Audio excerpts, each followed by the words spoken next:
A gente estava falando aí sobre a questão da Embrapi. Eu acho que, na verdade, o grande diferencial é você conseguir unir fisicamente, né, pessoas da academia, os professores, com pessoas da empresa, as startups, aí tá todo mundo naquele caldeirão. Mas uma curiosidade, eu fiquei curioso quando o senhor falou no início que aqui no Brasil, só o Espírito Santo, Roraima e o Acre é uma brincadeira ou é Não, sério mesmo? Não Esses tinham, três né? estados que não Não tinham tinham. um parque tecnológico? Não. É mesmo. E Mas esse tem aqui, mas, razões. assim, esses outros parques tecnológicos nos outros estados, é dentro dos institutos federais também? Não tínhamos nenhum dentro de um instituto federal. O Aqui nosso foi o primeiro. Olha só. É. Ou seja, ele foi um dos últimos a ter, mas, por outro lado, foi o primeiro a ter Os dentro do institutos Instituto Federal. federais são instituições relativamente novas, né? Elas são de 2008.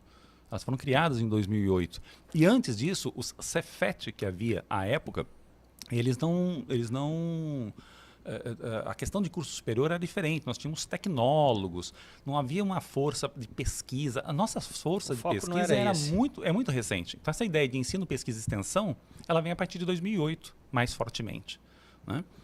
Então, é muito recente tudo isso no Espírito Santo, no Brasil, para os institutos federais, que eram escolas técnicas, que viraram Cefet, que agora são os institutos, né? Agora, as universidades. As universidades, desde 1995, que elas foram induzidas a criar esses ambientes de inovação. Então, o primeiro que foi criado foi em Campina Grande, na Paraíba. Olha, se vocês não foram a Campina Grande, tem que ir. É surpreendente. Eu faço uma brincadeira terrível, vou me cancelar por causa dela, mas você sai de João Pessoa e anda 120 quilômetros para o lado errado, para o Agreste. Você fala assim, caramba, tem tanto litoral lindo, por que eu estou indo para cá? E quando você chega em Campina Grande, você fala, caramba, o que é isso? É a maior densidade de doutores do Brasil. Um oásis ali no meio do deserto. É um negócio incrível, a quantidade de tecnologia. Eles têm, acho que são 5 reitorias. Eles têm universidade estadual, federal, Instituto Federal e universidades particulares com nível de universidade. Não são centros universitários, são universidades com reitoria. São José dos Campos foi também dos primeiros. Eles disputam quem foi o primeiro, foi na mesma semana. Então, um dia foi um, outro foi outro. E assim foi. Então, nós temos 95 parques no Brasil. E não tínhamos nenhum em operação, nenhum no Espírito Santo. No Espírito Santo começou-se uma iniciativa de parque exatamente em 95 com a criação da Tec Vitória.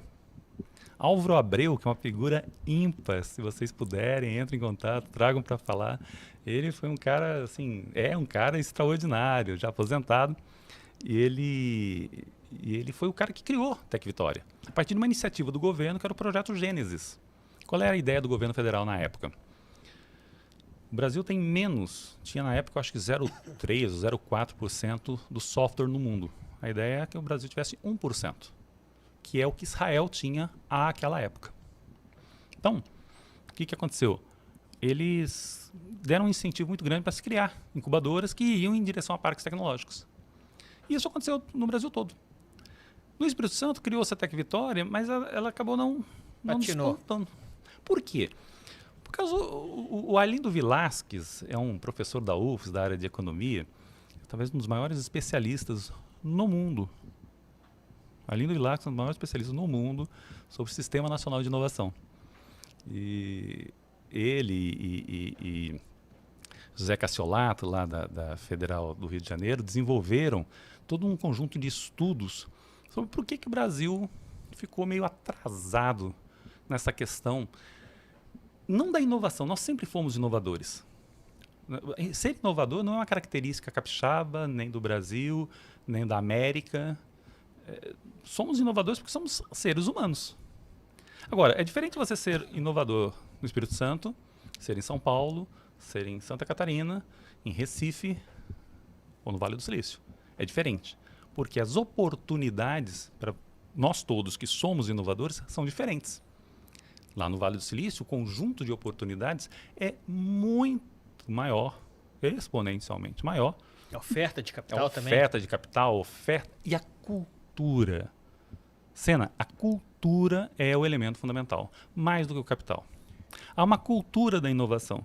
Hoje a gente vê em alguns lugares no Brasil, notadamente Santa Catarina, notadamente Florianópolis, não Pernambuco, mas em Recife, não na Paraíba toda, mas em Campina Grande. Então você vê lugares em que esses ambientes de inovação já estão mais maduros, passaram-se aí 30 anos, e criou-se uma cultura da inovação.